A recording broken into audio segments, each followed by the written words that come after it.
इसके लिए open auction भी होगी ताकि ओपन मार्केट में सेल कर सकें, ज़्यादा लोग इसमें आए, ज़्यादा इसका खनन हो सके और इससे देश की अर्थव्यवस्था को और देश के उद्योग को भी बल मिलेगा। लगभग 50 ऐसे नए ब्लॉक्स खनन के लिए नीलामी पर आने वाले समय में उपलब्ध करवाए जाएंगे और इसमें अपफ्रंट पेमेंट की सीलिंग होगी। कोई पात्रता के बड़ी कंडीशन इसमें नहीं है इस तरह की, केवल उनको अपफ्रंट पेमेंट करनी है। और यही नहीं, इसके अलावा जो पार्शली एक्सप्लोर्ड थे हमारे खदान, उनको भी देने का काम किया जाएगा ताकि उनका भी खनन और किया जा सके और उसका लाभ भी मिले। कहीं ना कहीं आंशिक रूप से ये जो अन्वेषण हुआ था, अब इसको निजी क्षेत्र को देकर जल्दी उसमें और लाभ मिल सकता है और प्लेयर्स आएंगे तो खनन ज्यादा हो पाएगा। और जो अपना समय से पहले खनन की प्रक्रिया को पूरा करता है तो उसको भी इंसेंटिवाइज करने का काम कुछ ऐसे प्रोग्राम्स के माध्यम से किया जाएगा।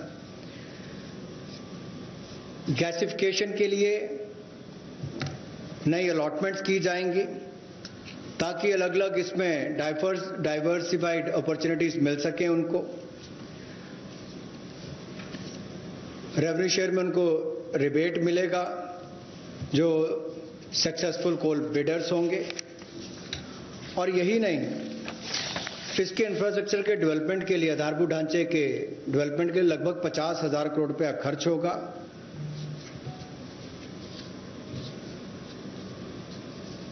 और ये जो कोल इंडिया लिमिटेड की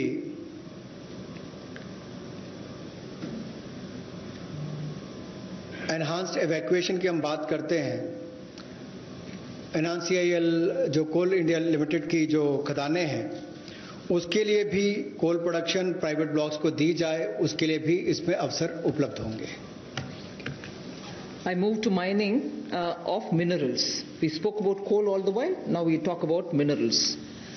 Minerals, the sectoral reform that we want to bring in order that we have a boost given for growth of the sector, better employment potential and bring in state-of-the-art technology, is to now have a seamless composite exploration cum mining cum production regime. Earlier, somebody was doing the exploration, someone else had to again come and undergo the whole process of auction, bids and so on to start the mining, and then once the mining activity starts, the production is subsequent. All these were dealt with in separate silos. So now what is being suggested is to, for ease of everybody participating and also the stakeholders, a seamless composite exploration cum mining cum production regime is being brought in. So there is no uncertainty for somebody who invests a big quantum of money for exploration whether he'll be able eventually to even to mine the mineral. So that system is going to make it easy. 500 mining blocks would be offered through this open, transparent mechanism. And if I take the example of aluminium, the way in which things had happened, the prevailing by the prevailing setup, if somebody wants bauxite, which is a necessary raw material for aluminium, he had to go for an auction for bauxite. And then he would realize that he doesn't have enough power to generate, or power supply is erratic. Then he would turn around saying, can I have some coal from somewhere? If he doesn't get it, or if he doesn't have enough power supply, he ends up sitting with the raw material but not being able to produce aluminium. So many such people had left this country and gone and invested elsewhere because of these mismatched policy.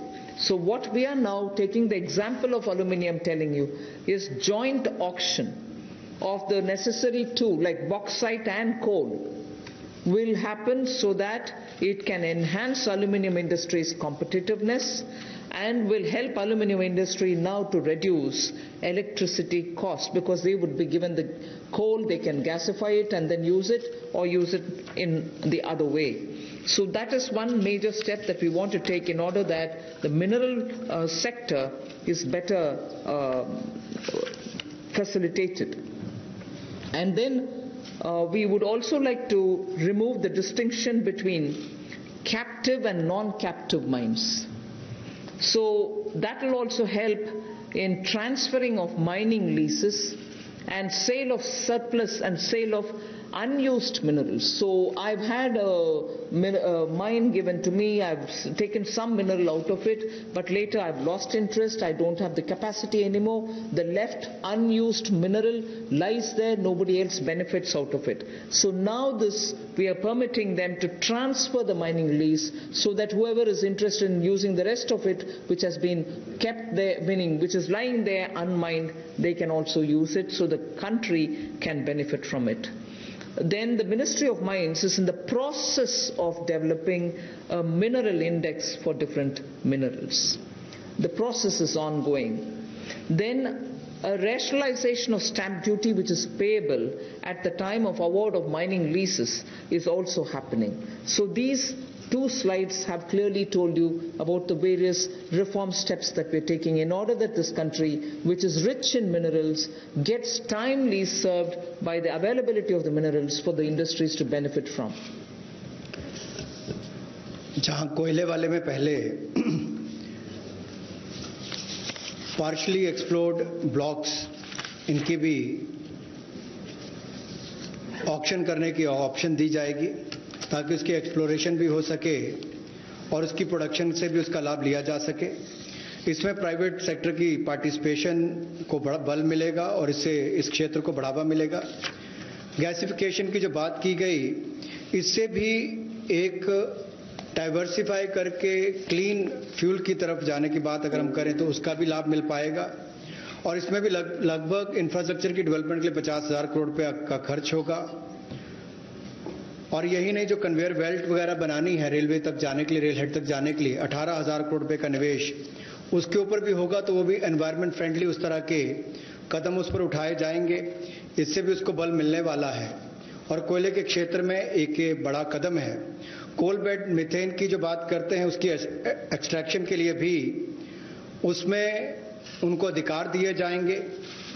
और ease of doing business में उसमें भी इसकी simplification और की जाएगी ताकि mining plan को छोटा किया जा सके और 40% इसमें ऑटोमेटिक जो इंक्रीज है वो एनुअल प्रोडक्शन में देने का अवसर मिलेगा। और कंसेशन कमर्शियल टर्म्स में कहा जाए तो लगभग 5,000 करोड़ के इसमें वो भी होंगे। यही नहीं, इसके अलावा जो मिनरल सेक्टर में, खनिज क्षेत्र में आपने जो संरचनात्मक सुधार लाने की बात कही है, उसमें भी सीमलेस कंपोजिट एक्सप्लोरेशन का माइनिंग प्रोडक्शन रेजिम की हम बात करते हैं कि इसको लाएंगे। और 500 माइनिंग ब्लॉक्स ये उपलब्ध करवाए जाएंगे। और इसमें भी बॉक्साइट और कोल मिनरल ब्लॉक्स, इसकी ज्वाइंट ऑक्शन हो, नीलामी प्रक्रिया हो, इसको बल दिया जाएगा ताकि जो एल्युमिनियम इंडस्ट्री है इससे उसको लाभ मिलेगा। अपनी बिजली की जो लागत आती है उसको कम करने के लिए भी, और एल्युमिनियम मैन्युफैक्चरिंग भी यहां पर ज्यादा हो, इससे उसको बल मिलने वाला है। इससे जो हमारे खनन में उसको भी वृद्धि मिलेगी और रोजगार सृजन भी होगा और state of the art technology का भी इसमें उपयोग हो पाएगा। जी, मिनरल इंडेक्स बनाने की एक बात हमने यहां पर की है जिसको डेवलप किया जाएगा और स्टैंप ड्यूटी को रैशनलाइज किया जाएगा। उस समय जब वो अवार्ड की जाएगी माइनिंग लीसेस, उस समय उनको कर दिया जाएगा। Thank you. We now move over to talking about defense production.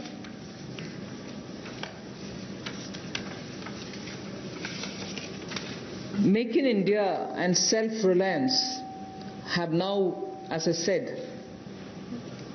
become a partner in the sense of for self-reliance, Make in India is absolutely necessary.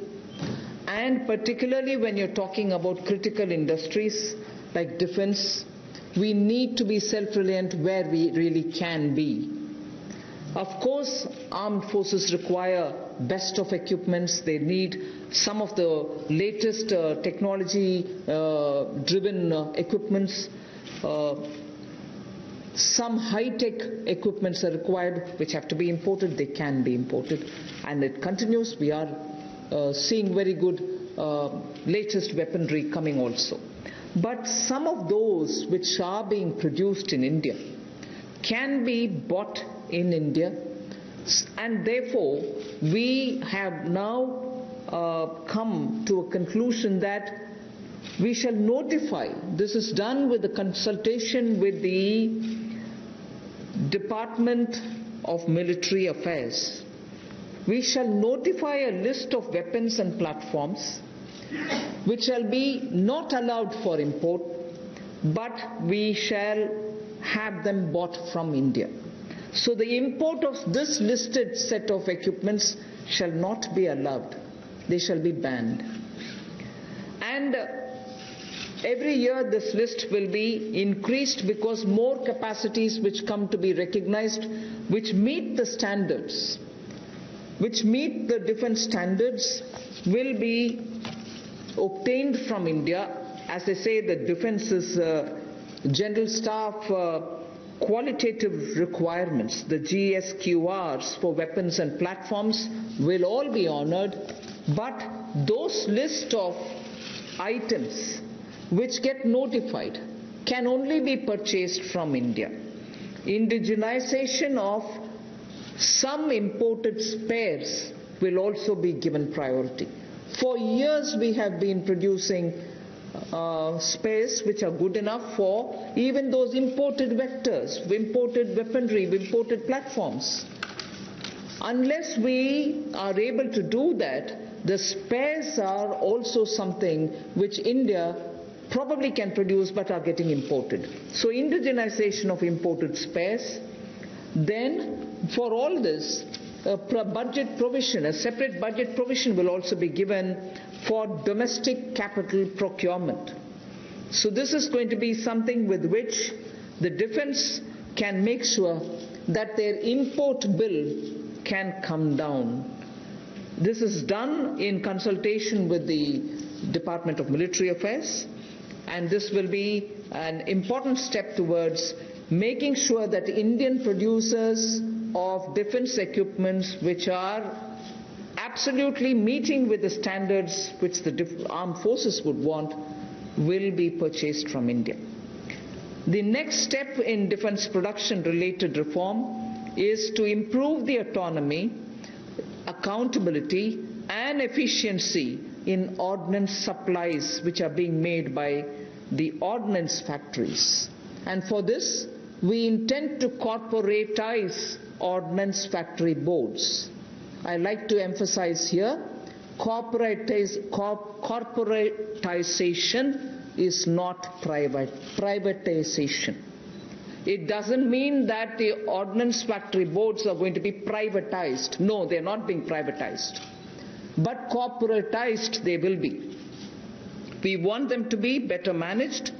We also eventually hope that they will get listed in the stock market. Ordinary Indian citizens can also buy shares in them, and through that we expect that the ordnance factory boards and their processes, decision making, output, performance, all of them will be transparent for the Indian citizens. So ordnance factory boards will be corporatized, not privatized. I want to underline that, and I want media friends to please differentiate between corporatization and privatization. The next set of things about defense production is that FDI limits are being raised from 49% to 74%. Of course, it will have the security clearances and everything else as always. And then we'll also have a mechanism established so that time-bound defense procurement processes happen. There will be a project management unit set up.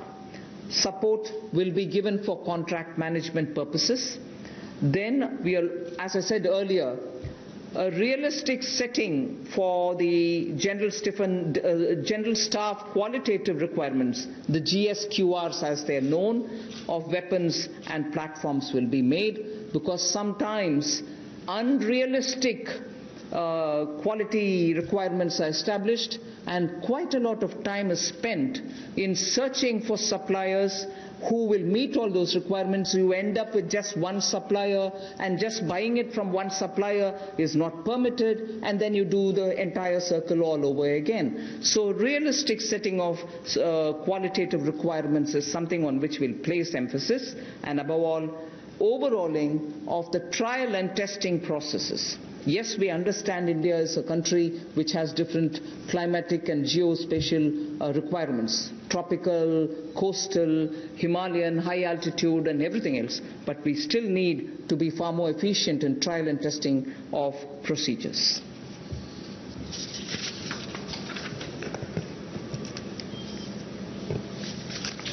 रक्षा उत्पाद में आत्मनिर्भरता लाने के लिए make in India को बल देना बहुत आवश्यक है, और पिछले 3 वर्षों में बहुत सारे क्षेत्रों में भारत में इस दिशा में कदम उठाए गए, और रक्षा उत्पाद के लिए मेक इन इंडिया को बल देना और आत्मनिर्भरता लाना इस दिशा में कदम है। वेपन्स की लिस्ट को नोटिफाई किया जाएगा, प्लेटफॉर्म्स की लिस्ट को नोटिफाई किया जाएगा, और उन पर बैन लगाया जाएगा इंपोर्ट के लिए।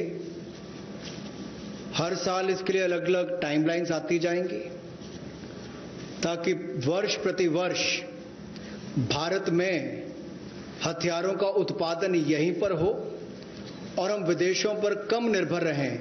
उस दिशा में एक कदम है। जो पुर्जे भी हमें इंपोर्ट करने पड़ते हैं उसमें भी कमी लाने के लिए उनकी मैन्युफैक्चरिंग यहीं पर हो, भारतीय कंपनियों में उनका निर्माण हो, यहीं पे भारत में हो। और यही नहीं, इसके लिए सेपरेट बजट का प्रावधान भी किया जाएगा जो डोमेस्टिक कैपिटल प्रोक्योरमेंट है उसके लिए। और इससे हमारे डिफेंस इंपोर्ट बिल में भी एक भारी कटौती होगी, लेकिन जिसका सीधा लाभ भारत में बनाने वाली उन कंपनियों को मिलेगा जो हिंदुस्तान के सैन्य की एक आपूर्ति करेंगी। और इसी दिशा में ऑटोनॉमी लाने के लिए और ज्यादा जवाबदेही अकाउंटेबिलिटी तय करने के लिए और कामकाज में एफिशिएंसी लाने के लिए ऑर्डिनेंस सप्लाईज जो है, जो हमारी कॉरपोरेशन है, जो हमारे ऑर्डिनेंस फैक्ट्रीज हैं, उनका कॉर्पोरेटाइजेशन यानी कि निगमीकरण करने की हम बात कर रहे हैं। और निगमीकरण और निजीकरण में बहुत अंतर है। ऑर्डिनेंस फैक्ट्री बोर्ड का निगमीकरण होगा ताकि उनके कामकाज में और सुधार हो, बेहतर प्रोडक्ट बन सकें, सेना को और अच्छे हथियार मिल सकें, दुनिया भर के देशों पर हमारी निर्भरता कम हो, हिंदुस्तान के अंदर और रोजगार पैदा हो सके, कंपनियों को लिस्टिंग कराकर उनकी भी क्षमता बढ़ाने का काम किया जा सके, कुल मिलाकर पारदर्शिता और बेहतर प्रदर्शन की ओर हम आगे बढ़ सकें। इसलिए निगमीकरण करना बहुत आवश्यक है। इसलिए ऑर्डिनेंस फैक्ट्री बोर्ड का निगमीकरण किया जाएगा। और दूसरा रिफॉर्म्स, जहां एफडीआई लिमिट है डिफेंस मैन्युफैक्चरिंग के क्षेत्र में, वो स्वचालित प्रत्यक्ष विदेशी निवेश के लिए 49% से बढ़ाकर 74% कर दी जाएगी। यानी कि automatic defence route, automatic FDI का जो रूट है उसके लिए 49% से 74% उसको कर दिया जाएगा लिमिट को। और time bound defence procurement process हमारा हो, इसके लिए त्वरित फैसले लेने का भी काम किया जाएगा। अनुबंध प्रबंधन के लिए प्रोजेक्ट मैनेजमेंट यूनिट का गठन किया जाएगा। और जो GSQRs हैं वेपन्स और प्लेटफॉर्म्स की, उसको भी व्यवहारिक बनाने का काम किया जाएगा। और जो हमारे प्रशिक्षण की प्रक्रियाएं हैं जिसमें बहुत लंबा समय, कई बार वर्षों तक लग जाते हैं, उसका जीर्णोद्धार भी किया जाएगा ताकि उसमें कम समय लगे और जल्दी प्रोक्योरमेंट करने का, ताकि टेस्टिंग समय पर हो जाए, ट्रायल्स हो जाए और हम समय पर उनका ऑर्डर कर सकें. The next three relate to civil aviation. I'll be fairly speedy about them. One relates to airspace management. The next relates to PPP and airports which are being given for management and maintenance. Then MRO hub. The three are put together relating to civil aviation. The first is the airspace management. Just to give you a background, only about 60% of the Indian airspace is freely available. And that's because airspace is fairly restricted for its use for civil purposes and defense purposes.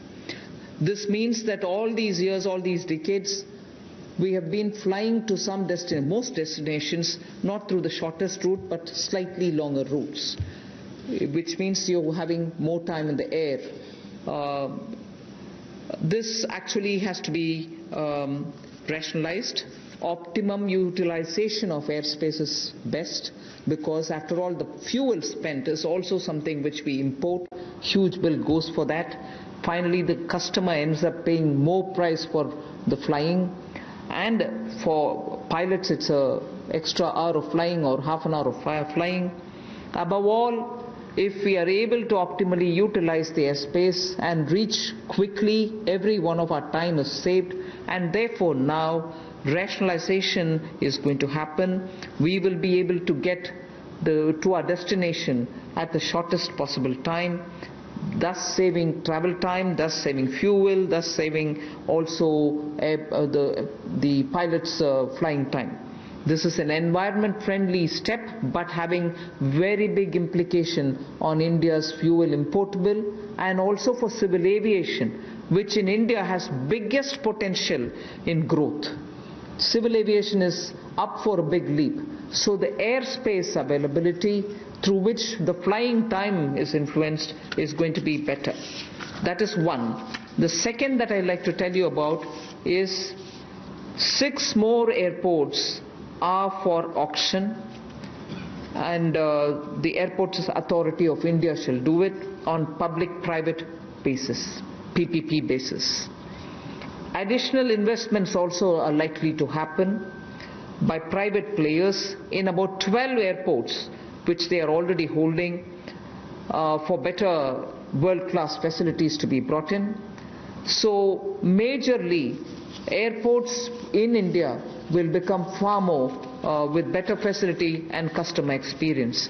This has financial implications to the extent not so much for the budget, but the AAI, the Airports Authority of India, will get a down payment of 2,300 crores, and also the first and second rounds of investments are expected to get 13,000 crores. So this is one step which will at a time increase better facilities and also make our airports a lot more worthy experience for the passengers.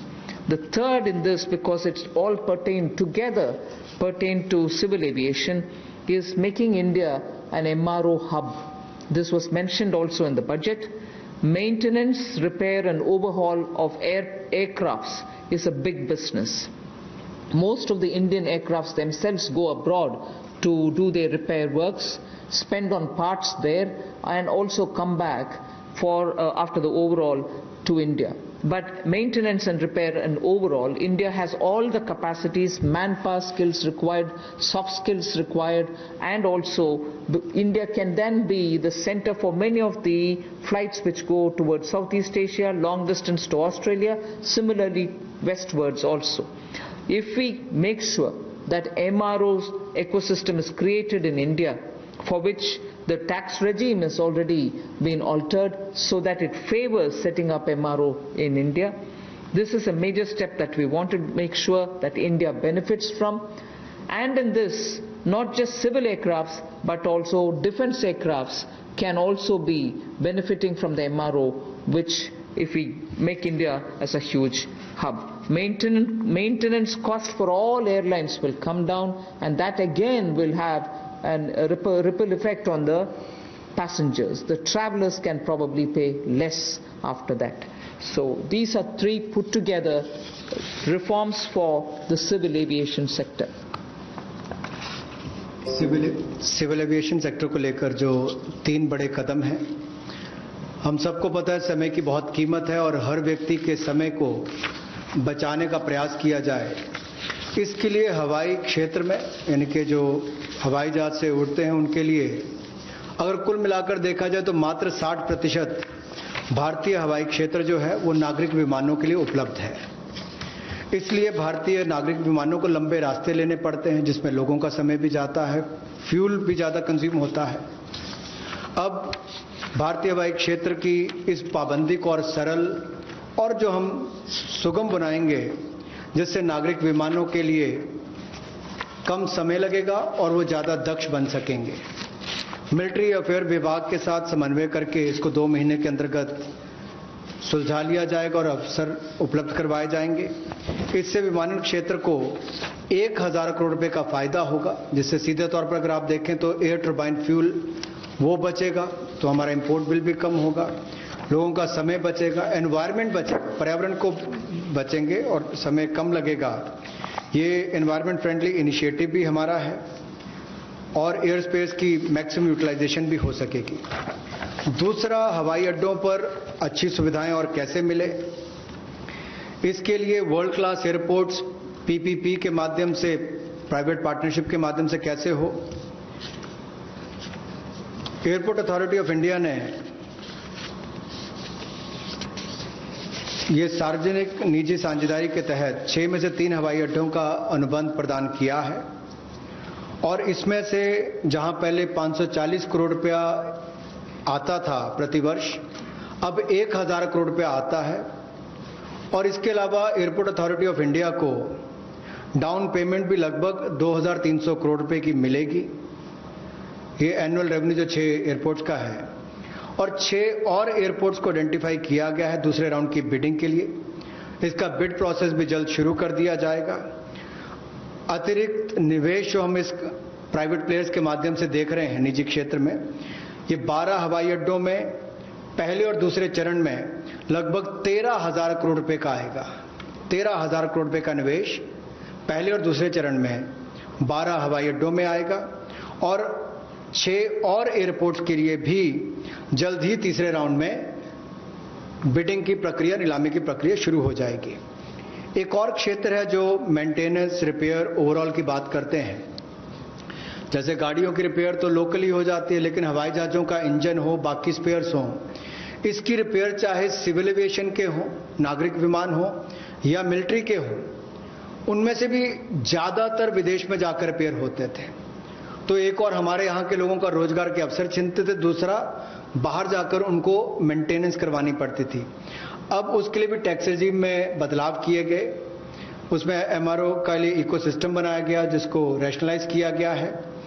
इससे लगभग जो 800 करोड़ से लेकर 2000 करोड़ रुपया 3 वर्षों में aircraft के components की रिपेयर के लिए या एयरफ्रेम की मेंटेनेंस के लिए जो खर्चा होता है उसमें भी बचत होगी और वो काम यहीं पर मिलना शुरू हो जाएगा हिंदुस्तान के अंदर। और जो मेजर इंजन मैन्युफैक्चरर्स हैं वो भी अपने इंजन रिपेयर फैसिलिटीज को यहां पर भारत में लानी शुरू करेंगे और डिफेंस और सिविल सेक्टर को कन्वर्ज करके भी हम लोग इस सेक्टर को बढ़ावा दे सकते हैं। उस दिशा में कदम उठाए जाएंगे ताकि जो कॉस्ट है एयरलाइंस की या हमारे डिफेंस की वो भी कम आए, उस दिशा में कदम है। I move to talking about the next reform step. The power distribution companies in union territories shall be privatized. And that is likely to be also, it will be in line with the tariff policy which is soon to be announced. The tariff policy reform will of course talk about consumer rights, the inefficiencies of DISCOMs will not become a burden on consumers. DISCOMs will ensure adequate power. The standard of service that they provide will improve, and they will promote industry better by providing open access. Sustainability is an issue with power sector. We want to be sure that timely payments to the GENCOs happen. You are aware that 90,000 crores have been given this time because DISCOMs were not able to pay or service their dues to the GENCOs. Such disruptions or ups and downs should be avoided, and DBT also for subsidy receiving beneficiaries will be given directly, and smart prepaid meters will be set up, about which I had mentioned in the budget also. So tariff policy coming into place will also see one more major step, in that in the union territories we shall make sure that the DISCOMs are privatized. Suboptimal performance of power distribution and supply can never be in favor of the customer. So that is as regards power sector reforms.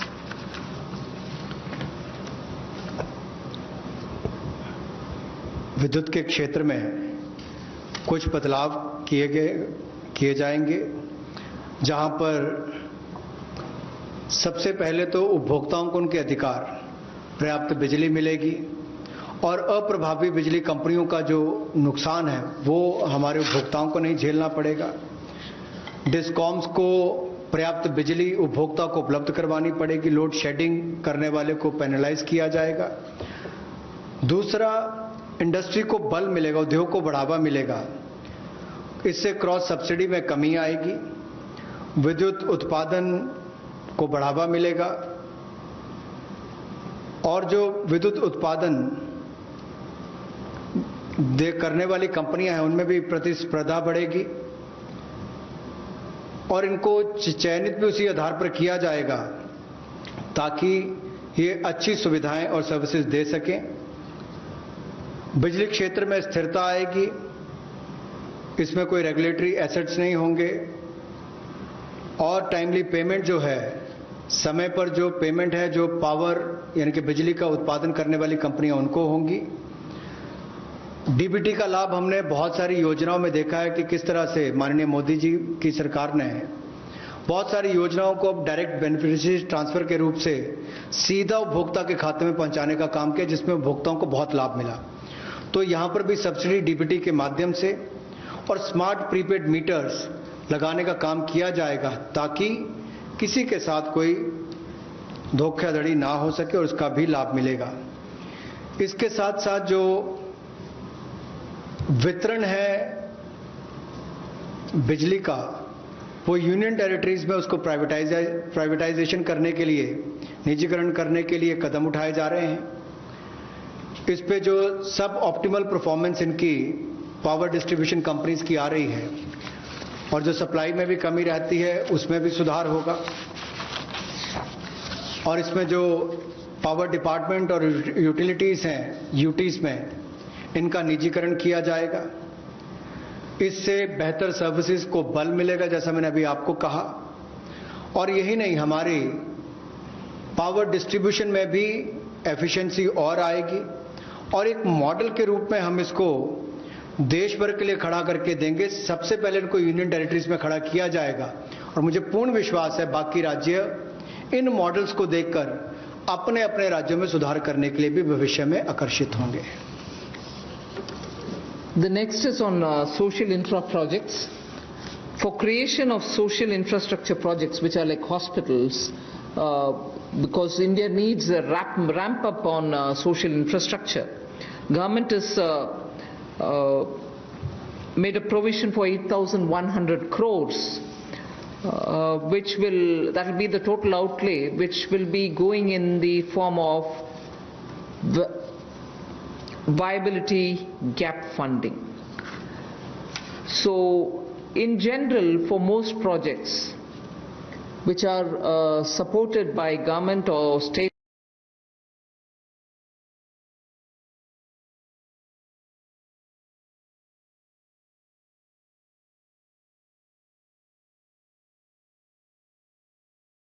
states or the statutory bodies, 20% is what is given as viability gap funding. But in this case of social infrastructure, government has decided to give 30% viability gap funding. So the quantum is increased from 20 to 30%. Through this, we expect that the urgent requirement for social infrastructure all over the country is not just going to be developed by government, but also private enterprises will come in because of this viability gap funding which we want to provide, and that is an increased viability gap funding.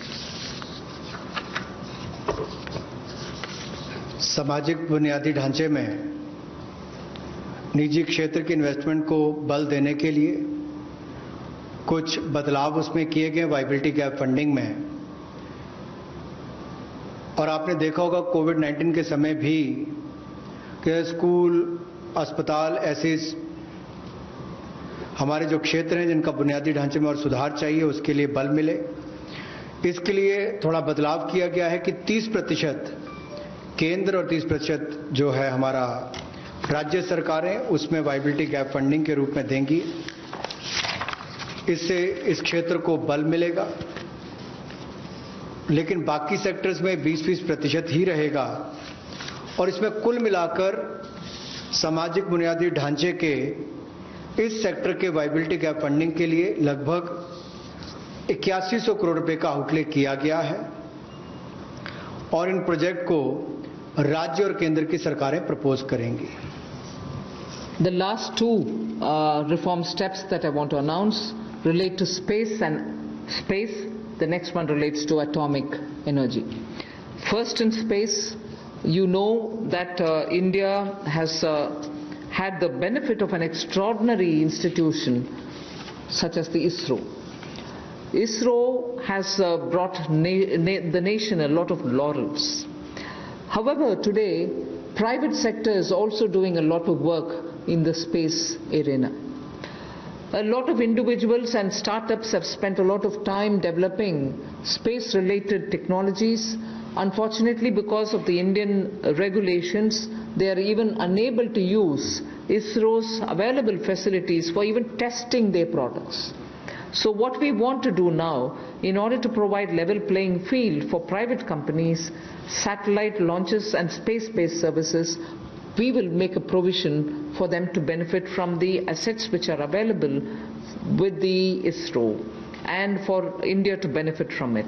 We'll also provide predictable policy and regulatory environment for private players. We want them to be co-travelers with us, and therefore private sector is being encouraged.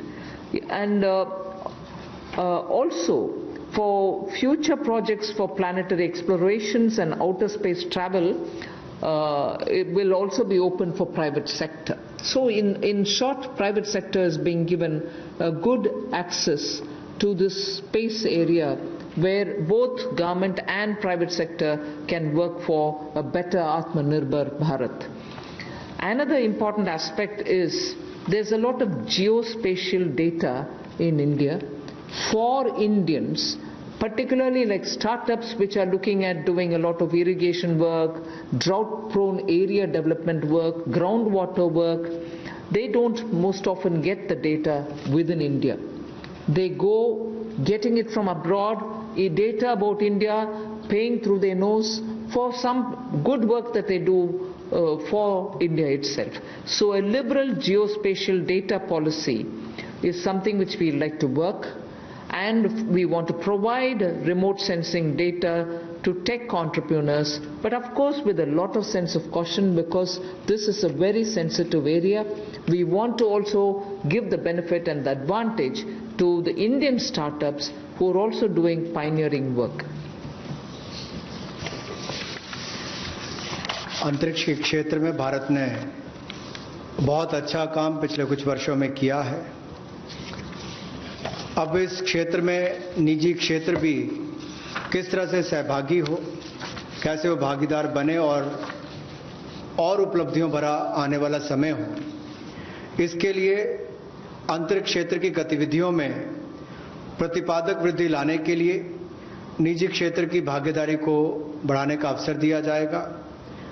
ताकि private companies को भी बराबरी का एक तरह से अधिकार, जैसे लॉन्च करने की बात हो या सैटेलाइट्स की बात हो या अंतरिक्ष क्षेत्र से जुड़ी हुई सेवाएं देने की बात हो, चाहे कम्युनिकेशन सैटेलाइट से बाकी हो, अनुमानित नीति लाकर हम अंतरिक्ष क्षेत्र में एक बड़ा सुधार लाएंगे।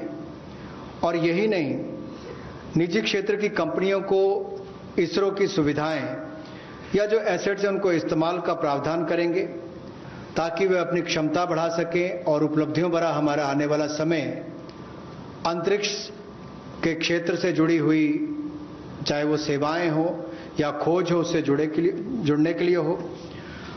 भविष्य में चाहे वो ग्रहों की खोज की बात हो या बाहरी अंतरिक्ष यात्रा जैसे प्रोजेक्ट्स हो, इनमें भी निजी क्षेत्र आगे बढ़कर आए, ऐसा हमारा प्रयास रहेगा। उदार जियोपॉलिटिकल डाटा पॉलिसी हम लेकर आएंगे रिमोट सेंसिंग डेटा के लिए, ताकि टेक्नोलॉजी एंटरप्रेन्योर्स, विशेष तौर पर स्टार्टअप्स जो इस पर काम करते हैं, उनको विदेशी कंपनियों पर निर्भर ना रहना पड़े, वो इस दिशा में बड़े कदम उठा सकें। इस दिशा में कदम उठाए जाएंगे और पॉलिसीज पर लाई जाएंगी। The last step for today under the set of reforms that we are announcing is related to atomic energy related reforms. There shall be a research reactor in PPP model which will be established only for the production of medical isotopes. Now, medical isotopes are increasingly used in cancer treatment. In fact, India has earned a lot of goodwill from very many countries which had India supply them these isotopes. So absolutely for promoting welfare of humanity through affordable treatment for cancer and other diseases, we shall be establishing a research reactor in PPP mode, and that will produce medical isotopes. The next is establishing facilities in, again, PPP mode.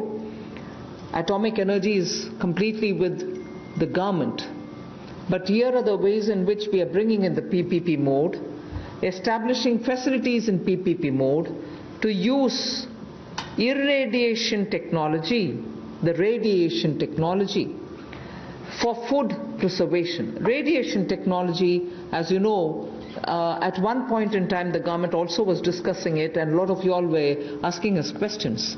In crops which are like perishable crops like onions, most often when there is a good crop, because of its short shelf life, they are normally sold at a absolutely low price, or they are left to rot.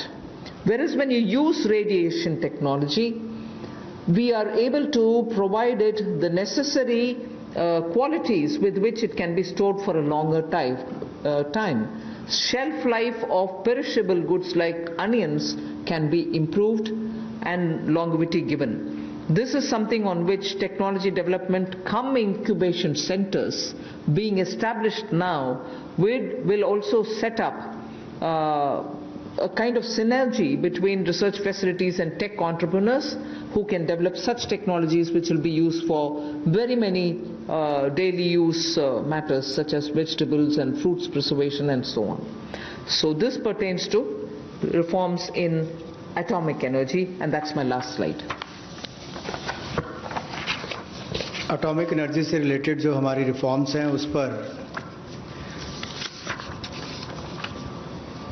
जो cancer के क्षेत्र में भी भारत ने दुनिया भर में दवाइयां देने का काम हो, या कोविड-19 के समय भी दुनिया भर के देशों को यहां से फार्मा सेक्टर ने जो दवाइयां भेजी, उसमें और आगे हम क्या कर सकते हैं।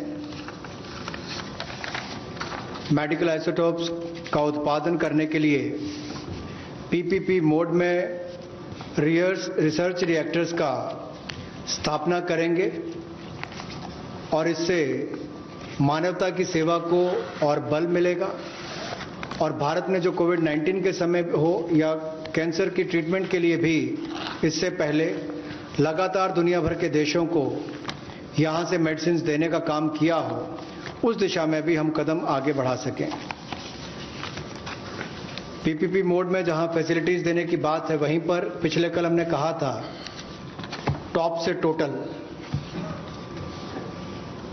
टोमेटो, ऑनियन, पोटैटो से टोटल यानी कि सभी सब्जियों के लिए 500 करोड़ रुपए का जो हम प्रावधान 6 महीने के लिए लेकर आए थे कि पेरिशेबल गुड्स सड़गल ना जाएं, उनको भंडारण की क्षमता हो, तो उस दिशा में भी और काम हो सके और फैसिलिटीज बना सकें। तो उसी लिए ये पीपीपी मोड में एकीकृत खाद्य संरक्षण केंद्र हम लोग विकिरण टेक्नोलॉजी यानी कि इरेडिएशन टेक्नोलॉजी के माध्यम से बनाएंगे ताकि हमारे कृषि क्षेत्र को भी इससे बल मिल सके और भंडारण की क्षमताओं को भी इसका लाभ मिल सके। इसके अलावा जो दुनिया भर में भारत के युवाओं ने स्टार्टअप्स के माध्यम से भारत का नाम रोशन किया है, दुनिया के अग्रणी देशों में भारत को लाकर खड़ा किया, ये भारत के युवाओं की एक बहुत बड़ी उपलब्धि है।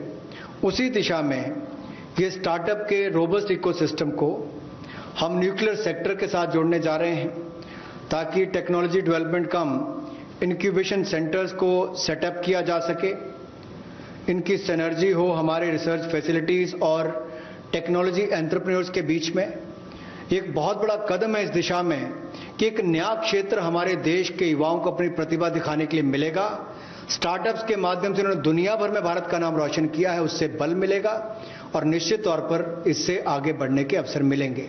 और वहीं पर टॉप से टोटल में हमें टेक्नोलॉजी का लाभ भी किसानों के लिए और भंडारण क्षमता के लिए मिलेगा। बहुत बहुत धन्यवाद। धन्यवाद। Friends, we can take some questions, otherwise 12.